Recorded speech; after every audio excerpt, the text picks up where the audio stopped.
যাক আমি দোষী বুলি নিৰ্ধাৰণ কৰিছোঁ তেওঁলোকক পুলিচৰ হাতত গতাই দিয়া হৈছে আৰু পুলিচৰ ফালৰ পৰাও অনুসন্ধান চলি আছে আৰু এই সমগ্ৰ বিষয়টো আচলতেনো কি হৈছিলে এই গোটেইখিনি আমাৰ CCTVত আবদ্ধ হৈ আছে CCTVটো মই যোৱাকালি পুলিচ যিগৰাকী আছে অনুসন্ধানকাৰী পুলিচ বিষয়া মই তেওঁৰ হাতত অৰ্পণ কৰিছোঁ এটা পুলিচে তেওঁলোকে সিদ্ধান্ত ল'ব কিন্তু যি দুগৰাকীক আমি দুখী বুলি ভাবিছিলোঁ এগৰাকী মহিলা আৰু এগৰাকী পুৰুষ চাফাই কৰ্মী তেওঁলোকক ইতিমধ্যে গ্ৰেপ্তাৰ কৰা হৈছে আৰু মাতৃগৰাকীয়ে যথেষ্ট অভিযোগ উত্থাপন কৰিছে আপোনালোকৰ GMCHৰ বিৰুদ্ধে সেইখিনি বস্তু আপোনালোকে হয়তো শুনিছে মাতৃগৰাকীয়ে GMCHত তেওঁ চিকিৎসা ল'বলৈ আহিছিলে যোৱা বছৰৰ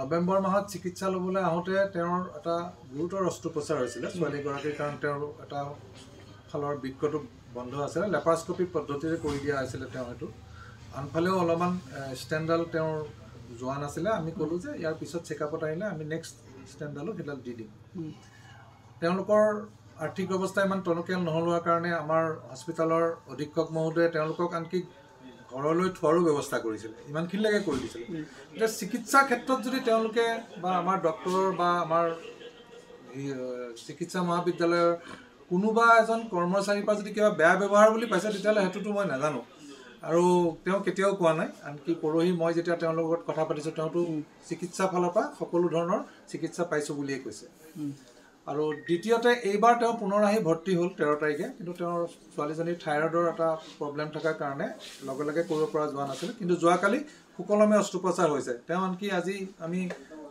ইয়াৰ পৰা ডিচাৰ্জ দিবলৈও তেওঁ সাজু গতিকে চিকিৎসাৰ ক্ষেত্ৰত কোনো ধৰণৰ গফিলতি বা কিবা যদি অভিযোগ কৰিছে তেনেহ'লে এইটো মই পোনচাতেই নাকচ কৰিছোঁ দ্বিতীয়তে আহোঁ এই যিটো ঘটনা এই ঘটনাটো সংঘটিত হৈছিলে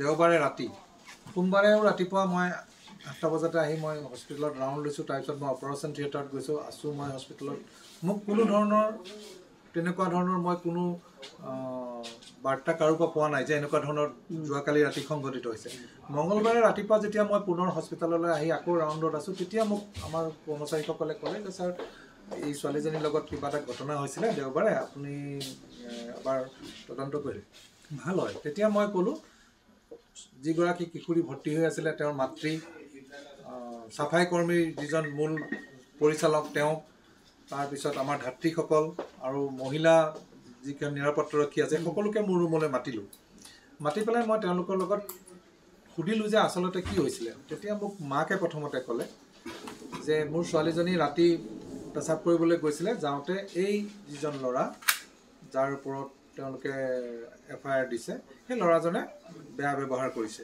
বা শৰীৰত টাচ কৰিছে বুলি ক'লে তেতিয়া মই ক'লোঁ যে এই বস্তুটো কিহৰ কাৰণে হৈছে এইটোতো হ'ব নালাগে আৰু মই তেতিয়া তেওঁলোকৰ পৰিচালকক ক'লোঁ ইয়াৰ পৰা আজিয়ে কামৰ পৰা বাহিৰ কৰি দিবা যেতিয়া মই তেনেকৈ ক'লোঁ মোৰ সন্মুখত বহি থকা কিশোৰীগৰাকীয়ে মোক লগে লগে কৈছে যে ছাৰ তাক কামৰ পৰা বাহিৰ কৰি নিদিব তাক যদি বাহিৰ কৰি দিয়ে মই ছুইচাইড কৰিম মই আজিলৈকে একো খোৱা নাই আজি 3 দিন হ'ল কাৰণ সি মোক খানা দিয়া নাই মোক মায়ে খানা দিলে মই নাখাওঁ মোক সেই ল'ৰাজনে খানা দিব লাগিব তাক মোৰ ওচৰত থাকিবলৈ আপুনি পাৰ্মিশ্যন দিব লাগিব যদি নিদিয়ে মই আত্মহত্যা কৰিম মই অলপমান থটমট খাই গ'লোঁ যে ইমান সৰু ছোৱালী এজনীয়ে মোক এনেকুৱা ধৰণৰ কথা কৈছে তাৰপিছত মই তাইৰ লগত অলপ সময় কথা বতৰা পাতোঁতে মোৰ লাগিল যে তাই মানসিকভাৱে ইমান স্থিৰ নহয় তেতিয়া মাকক সুধিলোঁ যে এই কিবা মানসিক অৱস্থা জটিল আছিলে তেতিয়া মোক মাকে ক'লে হয় ছাৰ আমি এই আগৰে পৰাই মানসিক ৰোগী আৰু মানসিক ৰোগীক যোনে সাইকিয়াট্ৰি বিভাগৰ তত্ত্বাৱধানত চিকিৎসালয় আছিলোঁ কিন্তু আজি 2-3 বাৰ ধৰি মই তাই ঔষধ খোৱাটো বন্ধ কৰি দিছোঁ মাকে নিজে মোৰ আগত কৈ কাঢ়িছে মই মাকক ক'লোঁ এইটো আপুনি ভুল কাম কৰিছে কাৰণ এজনী সৰু ছোৱালী তাৰপিছত মই আকৌ ছোৱালীজনীক সুধিলোঁ যে তুমি এই ল'ৰাটোৰ লগত কিহৰ কাৰণে সম্পৰ্ক কৰিবলৈ মানে ইমান কিহৰ কাৰণে তাই মোক কৈছে যে মই তাইক ভাল পাওঁ প্ৰেমৰ সম্পৰ্ক আছে আমাৰ বহুত আগৰ পৰা আছে আৰু তেওঁলোকে মোবাইলৰ যোগেদি তেওঁলোকে পৰস্পৰক সংগ তেতিয়া মই যিজন পৰিচালক আছিলে মই ক'লোঁ যে সেই ল'ৰাজনকো মাতি আনা ল'ৰাজনক মাতি অনাৰ পিছত মই তাক ক'লোঁ যে তুমি এইটো কাম কিয় কৰিলা সি পোনচাতে নাকচ কৰিছে নাই কৰা বুলি কৈছে নাই কৰা বুলি কোৱাৰ পিছত মই ক'লোঁ মাকেও ক'লে তাইও কৈছে নাই হয় ছাৰ মোক টাচ কৰিছে তেতিয়া মই ক'লোঁ ঠিক আছে মাকক ক'লোঁ আপুনি এখন দৰখাস্ত এখন দিয়ক আমাৰ ছুপাৰিনটেণ্ডেণ্টলৈ যে এনেকুৱা ঘটনা হৈছে এইটো আমি ইনকুৱাৰী কৰি যি ব্যৱস্থা ল'ম আপুনি কিয় দিয়া নাই আজিতো 2 দিন হৈ গ'ল এইটো দিব লাগিছিলে আপোনালোকে তাৰপিছত মই তেওঁলোকক যাবলৈ দিলোঁ। তাৰপিছত মই পৰিচালকজনক আকৌ ক'লোঁ, চাফাই কৰ্মী, যে ইয়াক কামত নাৰাখিবা, ইয়াৰ পৰা আঁতৰাই দিয়া। ছোৱালীজনী এইটো থিয় হৈ দিলে। থিয় হৈ পেলাই মোক আকৌ মানে মোক অলমষ্ট থ্ৰিটেনিঙৰ নিচিনাই কৰিলে যে ছাৰ আপুনি তাক ইয়াৰ পৰা পঠাই নিদিব, মই ছুইচাইড কৰি দিম, হাত মই কাটিবলৈ বেছি সময় নালাগে, মই আগতেও কাটিছোঁ। মই দেখিলোঁ যে কথাটো অলপ বিষম ধৰণৰ হয়, অলপ বেলেগ ধৰণে চাব লাগিব। মই বোলো তাইক ক'লোঁ ঠিক আছে হ'ব মই নপঠাওঁ বাৰু, তোমাৰ লগতে থাকিব দিম, এইবুলি কৈ মই পঠিয়াই দিলোঁ ৰুমৰ পৰা। পঠিয়াই দিয়াৰ পিছত মই মাককো ক'লোঁ যে আপুনি চাব। মাক খুব উগ্ৰ হৈ আছিলে, কৈছে যে নাই এই ছোৱালীজনীয়ে মোক জীৱন খালে, তাই যিকোনো ল'ৰা দেখিলে তাই খালি ফোন নম্বৰ লয় আৰু কথা পাতে। মই বোলো সেইবিলাক আপোনালোকৰ ব্যক্তিগত কথা, আমি নুশুনো, আপোনালোক এতিয়া যাওক, যি কৰিব লাগে কৰিম, কিন্তু আপুনি এখন লিখিতভাৱে দিব আমাক।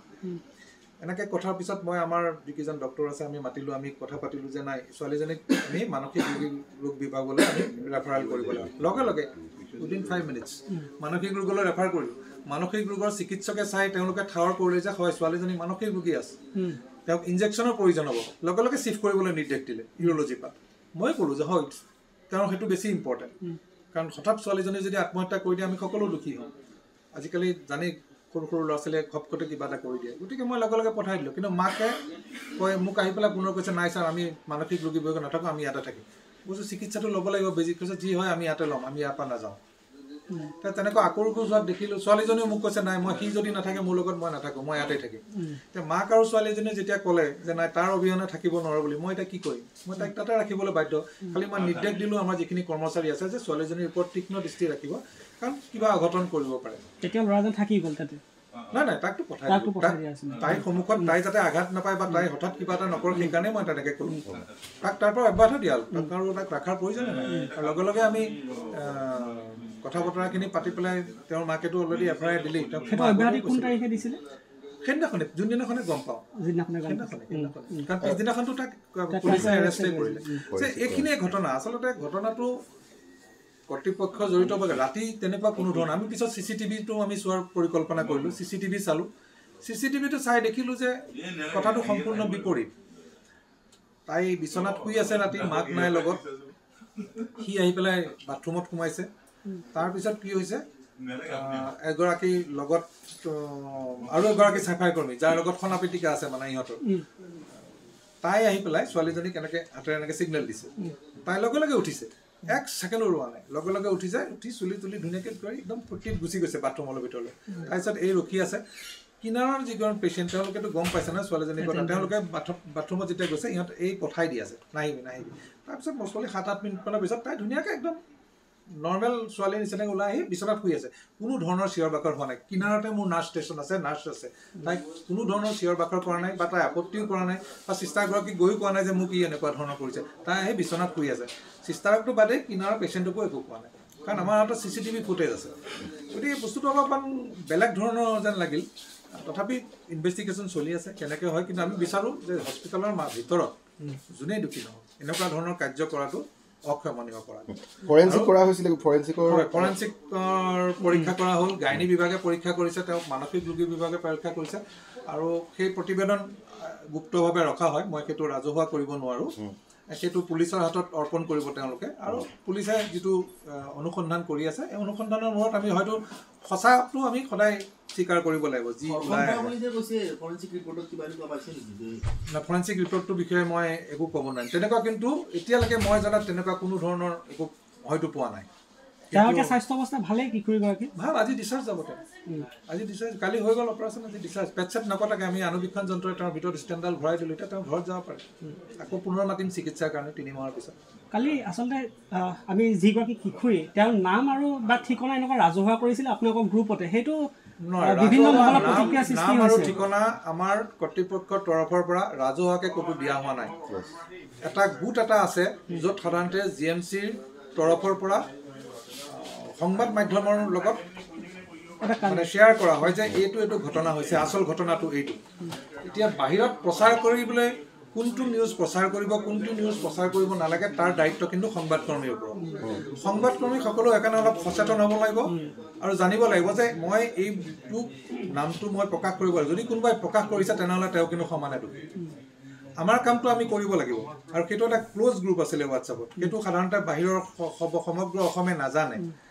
কিন্তু তাৰ পৰা কেনেকৈ বাহিৰত প্ৰকাশ পালে সেইটো এটা অনুসন্ধানৰ বিষয়, সেইটো পুলিচে অনুসন্ধান কৰিব যিহেতু। কিন্তু আমি কোনো ধৰণৰ ছোৱালীগৰাকী এতিয়া আজিও দেখিছে, মই নামেই লোৱা নাই, মই সেইটোও আপোনালোকক কোৱা নাই, মাকৰ নামো লোৱা নাই, মই কাৰোৱে নাম লোৱা নাই। পস্কো আইনৰ অধীনত যদি গোচৰ ৰুজু হয় তেতিয়াহ'লে কোনো কাৰণতেই কোনো সংবাদ মাধ্যমতো আপোনালোকে এনেকুৱা ধৰণৰ নাম দিব নোৱাৰিব, কাৰণ পস্কো আইনৰ আণ্ডাৰত জানো, আমি পস্কো আইনৰ আণ্ডাৰত জানো সেই বস্তুটো প্ৰচাৰ কৰিবৰ কাৰণে দিয়া হোৱা নাছিলে। সেইটো আপোনালোকৰ ৰেছপনচিবিলিটি, আপোনালোকৰ এটা সামাজিক দায়বদ্ধতা থাকিব লাগিব যে এইখিনি কথা সঁচা কথাখিনি আমাৰ আগত দাঙি ধৰা হৈছে, আমি সমাজলৈ ইয়াৰ পৰা কি সংবাদ দিম সেইটো আপোনালোকৰ ওপৰত ৰেছপনচিবিলিটি থাকে। কিন্তু সেইটোৰ পৰা আপোনালোকে আঁতৰি যাব নোৱাৰিব। এনেকৈ দুখ যে কৰ্তৃপক্ষ বা চুপাৰিনটেণ্ডেণ্টে দিছে নাম আমি গতিকে দি দিলোঁ, সেইটো নহয়। আচলতে আপোনালোকে নিজেও বিবেচনা কৰি চাব লাগিব আচলতে এই বস্তুটো আচলতে দিব লাগিছিল নে নাই। আমিতো বিচৰা নাই, আমি কোৱা নাই, নহ'লেতো আমিয়ে মাতি আনি চবকে কৈ দিলোঁ, আমিতো কোৱা নাই। আমি যিটো বিচাৰাধীন হৈ আছে পুলিচক মাকক কৈছোঁ যে আপুনি গৈ পেলাই FIR দিয়ক। মাকক দুদিনৰ পিছত FIR দিয়া নাই কাৰণে মই তেওঁক কৈছোঁ যে আপুনি লিখিতভাৱে দিয়ক। সেইখিনিয়ে কথা বেছিকৈ। আৰু আমি ভাবোঁ যে সঁচা কথাখিনি ওলাই আহিব অনুসন্ধানৰ পিছত। আৰু মই ভাবোঁ যে ইয়াৰ কাৰণে কোনো ৰোগী বা অভিভাৱকে ভয়ৰ চিকিৎসা মহাবিদ্যালয়ত চিকিৎসাৰ কাৰণে যিটো বাতৰিত কিছুমানে প্ৰকাশ কৰিছে যে ভয় ভীতি হৈছে, কোনো ভয় ভীতি নাই, সকলোৱে ভালকৈ চিকিৎসা হয়। আৰু চিকিৎসা মহাবিদ্যালয়ৰ যিটো গৰিমা সেইটো সদায় আমি অক্ষুণ্ণ ৰখাটো কাম্য, আপোনাৰো কাম্য, মোৰো কাম্য, সকলোৰে, সমাজৰ সকলোৰে কাম্য। আমি সদায় ভাবোঁ যে গুৱাহাটী চিকিৎসা মহাবিদ্যালয়খন উজ্জ্বলি থাকক।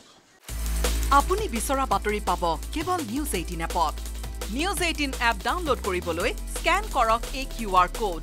গুগল প্লে ষ্টৰতো পাব এই নিউজ 18 এপ।